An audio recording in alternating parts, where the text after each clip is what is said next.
Hello again. Got a video for you today. It's not perfect. There's some wind noise. I'm going to order up a microphone, hopefully solve this problem because it wasn't particularly windy. There are sticks grabbing my line when I'm trying to shoot it, but it's very difficult at the moment. The water level is so high, trying to find a place where I can do this. Anyway, I've been talking about this video, this drill, for about 2 weeks, and I just want to get it up, and so I hope you enjoy it, and I will redo it when I have the appropriate technology. I'm going to show you something today that I call the launch drill, like a rocket launcher, and it's a very useful drill. One of the reasons I'm going to use it, the reason I'm going to talk about it today, is because it's one of the ways of fixing tailing loops, or some causes of tailing loops. But that's not the primary reason I use it. It's mainly a sort of a distance casting drill. It's really about power application, timing the haul, and connecting the whole body from the ground up through to the cast. So I'll explain it, and then I'll talk a little bit more how to break it down. It's a good drill because it allows us to separate back and forward cast, so we're just working on the forward cast, and we can also break down the forward cast into a couple of different parts. So to start off with, you want to get out kind of the amount of line that you're going to cast. This is not a beginner's drill. You want to get out the amount of line that you're expecting to have on your back cast for your delivery, which is generally the head plus a little bit more line. So in this particular case, this is going to be quite a long line because this is a med. Let's get this out, and then we're going to deliver it. Hopefully you have a clearer area than me. We're going to deliver it out on the back. Better on grass, I'm on water, but it's what it is. I'm going to place the line down, and then I'm going to get into this position. Weight on the back foot. Doesn't matter what sort of cast we've done. Maybe we've ended up in that position. It's possible we ended up in this position. But at some point, as we kind of come through, we're going to get into this position. Get out the slack. Now we're going to go from the back foot to the front foot, and we're going to rotate the body as well. So the weight is shifted from the back foot, and we've put it on the front foot, and we're low. We've got sunk legs, like being on a snowboard.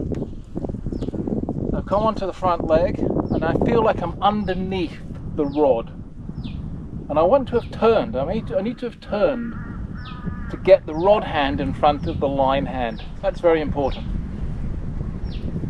Now I'm underneath. Now as I've been doing this, I've got my target. My target is out there 15 degrees above eye level. Get underneath the rod, and then the next thing I do, as I'm coming forward, I look up. And when I see this section of the rod come into view, that's my cue to launch. Go like that. So I come forward, I look up, and when my launch is, I'm underneath the rod, I'm going to accelerate by pushing up off the ground with the front leg. Okay, now that's my cue. So I get there, I see the rod, I'm going to drive up from the front leg, I'm going to haul, and I'm going to reach out, and I'm going to take my thumb, and I'm going to place it down on top of that target. Do it again, I'll do a few more. Place the line back, sinking here. Here, and you want to finish up like Tim Rajeff's Echo Man. Okay, that's your final position.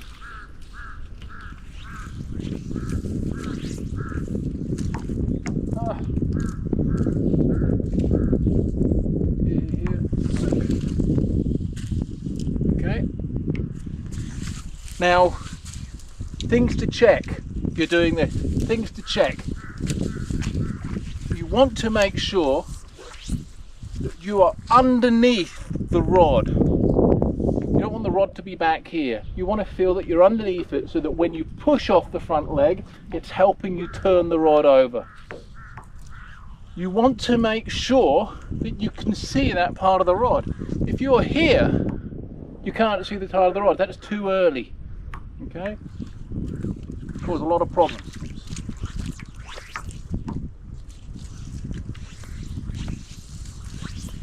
And you can actually just wait. Where am I? Oh, I mean, I'm not in the right position. There, that's where I want to be.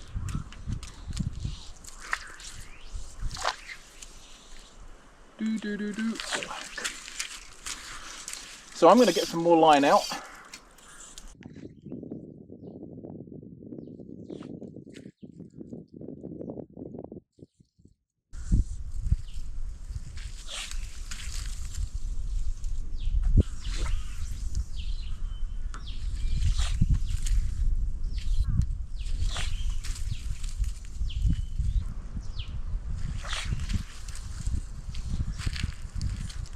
Okay, so that's the essence of the drill. Now you might find that it goes better than your cast out of the air,